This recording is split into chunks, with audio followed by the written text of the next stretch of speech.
Hello everyone, I welcome you all in this amazing platform जहां पे हम कर रहे थे बैंकिंग का पार्ट थर्ड। यानी दो पार्ट हम कर चुके हैं। पहले पार्ट में हमने कुछ बेसिक कंसेप्ट्स को पढ़ा था, सेकंड पार्ट में हमने क्वांटिटेटिव टूल को पढ़ा था ऑफ आरबीआई। आज हम पढ़ने वाले हैं क्वालिटेटिव टूल को, लेकिन साथ ही में हम पूरे चैप्टर का एक रिकैप लेते हुए चलेंगे। यानी अगर आपने फर्स्ट और सेकंड पार्ट देखा है तो थर्ड पार्ट ऑब्वियसली आपको मजा आने वाला है, क्योंकि इसमें मैं ज्यादा डिटेल ऑफ कंसेप्ट में नहीं जाने वाला हूं, क्योंकि पहले जा चुका हूं। अब हम सिर्फ ओवरव्यू, एक रिकैप लेंगे, एक रिव्यू लेंगे, और थर्ड जो आज हमारा लर्निंग पोर्शन है उसको हम पढ़ते हुए चलेंगे। ठीक है, तो चलिए शुरू करते हैं जल्दी से, बिना इधर उधर के बात किए हुए। द फर्स्ट थिंग हमने जो पढ़ा था, process of money creation bye commercial bank. Commercial bank पैसा कैसे बनाता है, तो हमने देखा था कॉमर्शियल बैंक के पास पैसा आता है प्राइमरी डिपॉजिट के नाम पे और सेकेंडरी डिपॉजिट के नाम पे। प्राइमरी डिपॉजिट क्या होता है, जहां पे बैंक कैश डिपॉजिट रिसीव करता है पीपल का, यानी हमारा पैसा जो कैश के रूप में बैंकों के पास है वो प्राइमरी डिपॉजिट है। सेकेंडरी डिपॉजिट क्या होता है, जहां पे पैसा लेंड करता है commercial bank, but not in the form of cash, cash के रूप में नहीं, in the form of credit entry. ठीक है, जहां पे कॉमर्शियल बैंक आपको लोन देता है but not in the form of cash, in the form of credit entry, उसको हम बोलते हैं सेकेंडरी डिपॉजिट। इस बात को भी हम पढ़ चुके थे। ठीक है, primary deposit plus secondary deposit is demand deposit. Primary deposit plus demand deposit, secondary deposit is demand deposit. One marker ये सब आपको बचा सकता है। सेकेंडरी डिपॉजिट जरूर समझिएगा, ये बहुत इंपॉर्टेंट कंसेप्ट है, आपके थोड़े दिमाग के धागे को खोल देगा ये, बट बहुत इंपॉर्टेंट है। ये मैंने पार्ट 1 में आपको मिल जाएगा बैंकिंग के ना। सेकेंड, मनी क्रेडिट मल्टीप्लायर में हमने देखा था K is equal to 1/CRR, जिसमें K का मतलब क्या है, क्रेडिट मल्टीप्लायर, और CRR का मतलब है कैश रिजर्व रेशियो। इसमें इतना ही पढ़ा था हमने। फिर हम सेंट्रल बैंक पे आ जाता है। सेंट्रल बैंक के फंक्शन कौन कौन से थे, functions of central bank, bank of issuing note, banker to the government, सरकार के लिए आरबीआई बैंक भी है, एजेंट भी है, एडवाइजर भी है। ठीक है, गवर्नमेंट के लिए बैंक भी है, एजेंट भी है और एडवाइजर भी है ना। Banker, bank and supervisor, bankers का बैंक है और उनका सुपरवाइजर भी है। बैंकों का बैंक यानी बैंकों को लोन देने का काम आरबीआई करता है और बैंकों को रेगुलेट भी करता है, सुपरवाइज भी करता है। Lender of the last resort, lender of the last resort का मतलब है क्या, कि आखिरी उम्मीद, आखिरी उम्मीद यानी पिताजी कौन है, आरबीआई। अगर कॉमर्शियल बैंक को पूरी दुनिया में कहीं से पैसा नहीं मिल रहा है, if commercial bank fail to get money from around the world, then RBI will be the lender of last resort. Okay, custodian of foreign exchange, यानी RBI has the power to keep the custody of foreign exchange, यानी foreign currency सिर्फ और सिर्फ RBI रख सकता है। Then उसके बाद क्लियरिंग हाउस फंक्शन, मैंने बताया था एक बैंक का चेक दूसरे बैंक के पास आ गया तो शाम को मिलकर क्लियर नहीं करने वाले हैं, वो ऑटोमेटिकली क्लियर किया जाएगा आरबीआई के द्वारा। इसी को हम बोलते हैं क्लियरिंग हाउस फंक्शन। देन है control of credit. Control of credit क्या है, जहां पे आरबीआई मनी का इनफ्लो और आउटफ्लो करेंसी कंट्री में कंट्रोल करता है, उसको हम बोलते हैं कंट्रोल ऑफ क्रेडिट। ये सारी चीजों को हम डिटेल में पढ़ चुके थे। ठीक है, सिर्फ रिकैप ले रहे हैं पार्ट थर्ड में। सेंट्रल बैंक और कॉमर्शियल बैंक का डिफरेंस भी देखा था हमने। सेंट्रल बैंक क्या है, एक एपेक्स बैंक है, जबकि कॉमर्शियल बैंक एक फाइनेंशियल इंस्टीट्यूशन है। दूसरा हमने देखा था central bank note currency create कर सकता है, प्रिंट कर सकता है, जबकि कॉमर्शियल बैंक के पास वो पावर नहीं है। सेंट्रल बैंक यानी RBI custodian of foreign exchange रख सकता है, आरबीआई के पास पावर है कि वो फॉरेन रिजर्व को रख सकता है, जबकि कॉमर्शियल बैंक के पास पावर नहीं है। ठीक है, central bank growth and stability of the country के लिए काम करता है, जबकि अगर हम बात करें कॉमर्शियल बैंक तो वो सिर्फ और सिर्फ प्रॉफिट मैक्सिमाइजेशन के लिए काम करता है। ठीक है, ये सारी चीजों को हम फिर से पढ़ चुके थे पार्ट 2 में ना। उसके बाद हम आ गए थे पार्ट 2 में कि tools of RBI. Tools of RBI में दो तरह के टूल थे, क्वांटिटेटिव टूल और क्वालिटेटिव टूल। क्वांटिटेटिव टूल कहां था, जिसमें हमने देखा था क्वांटिटेटिव टूल को जब हमने ओपन किया, पहले क्या था, आरबीआई के पास हमने देखा आरबीआई आखिर पैसे का इनफ्लो और आउटफ्लो कंट्रोल कैसे कर रहा है। अगर हम बात करें आरबीआई जब मन होता है कंट्री में पैसे डालता है, जब मन होता है निकाल लेता है, आखिर ये कर कैसे रहा है, तो हमें पता चला आरबीआई के पास एक टूल बॉक्स है। हमने गया टूल बॉक्स को ओपन किया तो हमने देखा दो तरह का बॉक्स है उसके अंदर, एक है क्वांटिटेटिव, एक है क्वालिटेटिव। तो हमने क्वांटिटेटिव वाले को ओपन किया तो उसमें 6 टूल्स रखे थे। कौन कौन से? Bank rate, repo rate, reverse repo rate, OMO, CRR और एसएलआर। हालांकि इसको भी हमने लास्ट वीडियो में डिटेल में बात किया था, लेकिन फिर से एक छोटा सा ब्रीफ ले लेते हैं। Bank rate is the rate at on which RBI lend money to commercial bank for long period of time, LPT, long period of time. ठीक है। Repo rate again is the rate on which RBI lend money to commercial bank for short period of time. ठीक है, ज्यादा detail में नहीं जा रहा हूं क्योंकि मैं जा चुका हूं। ठीक है ना। उसके बाद आता है reverse repo rate is the rate at which RBI accept deposit from commercial bank. यानी कॉमर्शियल बैंक जब अपना पैसा आरबीआई के पास रख के जाता है तो उस पर जो इंटरेस्ट रेट मिलता है उसको हम बोलते हैं रिवर्स रेपो रेट। ओएमओ क्या है? Open market operation. Open market operation क्या होता है? जहां पे आरबीआई सेल या परचेज कर रहा होता है गवर्नमेंट सिक्योरिटीज को ऑन बिहाफ ऑफ गवर्नमेंट। जब आरबीआई सेल या परचेज करता है गवर्नमेंट सिक्योरिटीज को ऑन बिहाफ ऑफ गवर्नमेंट तो उसको हम बोलते हैं ओपन मार्केट ऑपरेशन।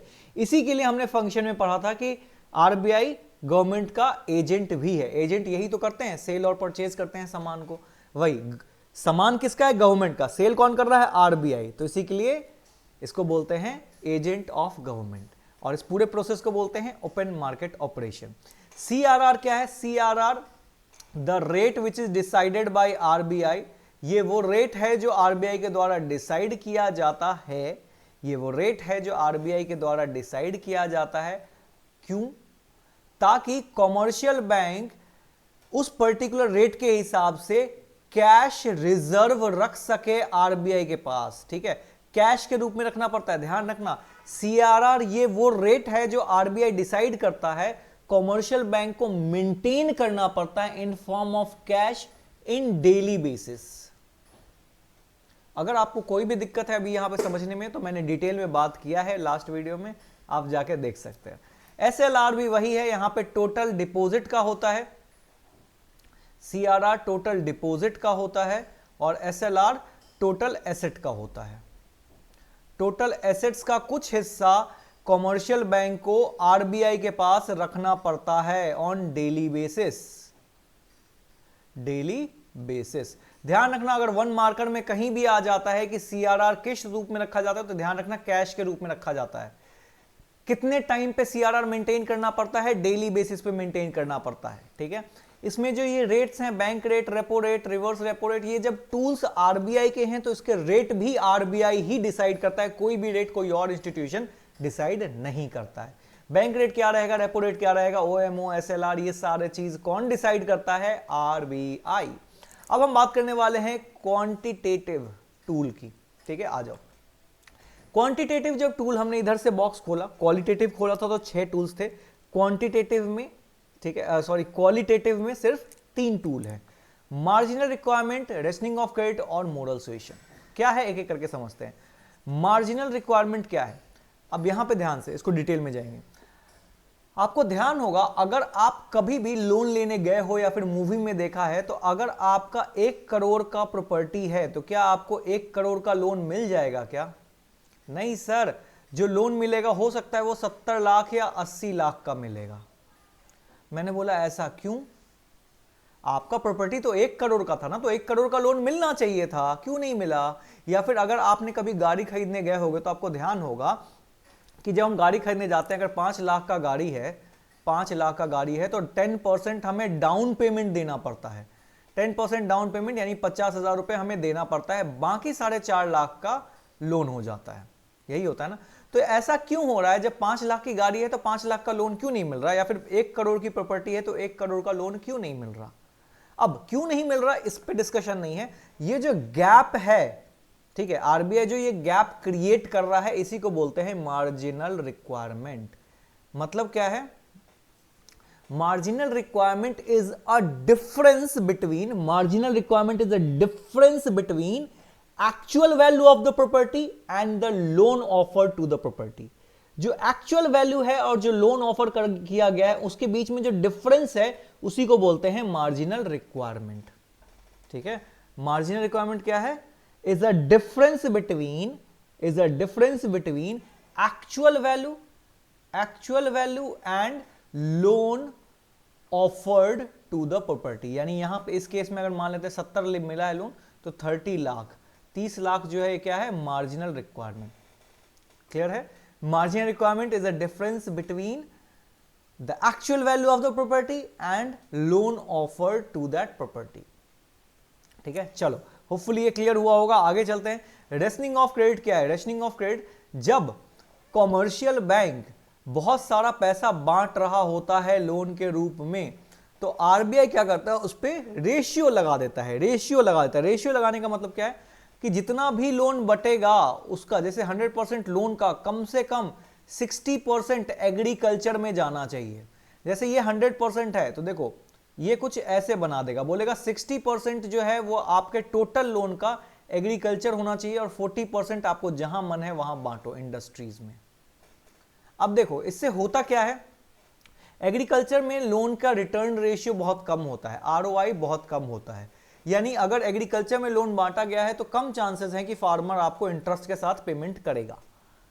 तो कमर्शियल बैंक क्या चाहता है कि क्या करे?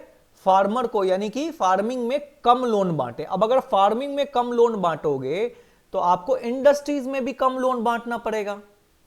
ठीक है, क्योंकि आपको 60% जितना भी बांटोगे उसका 60% हमेशा एग्रीकल्चर. मैं रोज आके तुमसे पूछूंगा कि आज जो आपने पैसा खर्चा किया, लेट्स सपोज आपने 100 रुपए खर्चा किया, तो इसमें से एक तो मैंडेटरी है ना 60 रुपीज आपको एग्रीकल्चर में देना है, 40 रुपीज का आप कुछ कर सकते हो. ठीक है, तो ये क्या करता है? कैप लगा देता है, जिसकी वजह से अगर ये रेट बढ़ गया तो कमर्शियल बैंक लोन बांटना बंद कर देता है. अगर ये रेट कम हो गया, रेशियो कम हो गया, तो कमर्शियल बैंक खूब पैसा बांटेगा. क्योंकि इंडस्ट्रीज से उसको अच्छा इंटरेस्ट मिलता है जबकि एग्रीकल्चर में उसको कम इंटरेस्ट मिलता है. ठीक है, तो ratio means, rationing of credit means creating ratio और putting ratio on commercial bank that the particular ratio, the particular amount of the total loan should be grant to agriculture sector. ठीक है, अब total loan का कुछ हिस्सा उनको agriculture को देना पड़े तो वो लोन कम बांटते हैं. क्लियर है ना? ये था रेशनिंग ऑफ क्रेडिट ना. उसके बाद आते हैं हमारे पास है मोरल सुएशन. मोरल सुएशन एक जनरल गाइडलाइन है, ज्यादा कुछ नहीं है, जहां पे आरबीआई, जब ये वो फेज है जहां पे पिताश्री बैठ के आपको समझा रहे होते हैं कि बेटा ऐसा है, दुनिया में ये काम करो, ये भले का काम है, ये बुरे का काम है. ये होता है मोरल सुएशन. लेकिन क्योंकि वो आपके पिताजी हैं तो आपको उनकी बात सुननी पड़ेगी.